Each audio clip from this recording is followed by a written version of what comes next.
right here at Clemente. About to learn how to backsmith with your boy SB. Stay tuned. It's about to pop off. Pretty much step one is you gotta learn how to 50. Get that block in, you feel me?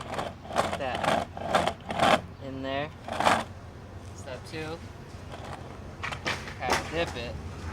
Give it a little dip, but we're gonna teach you how to do that in the video. Alright. Keep most of your weight, like if you're doing a 50, right? Just envision yourself doing a 50, but you dip the bottom. So it's 60-40. You know, you want to put 60% of your body weight up here, 40% down here. And once you start figuring it out, you start to drop it more and more. Get that little in there.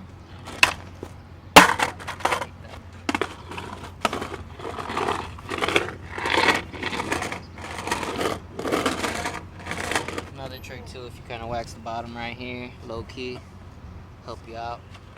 Stay nice and skirt.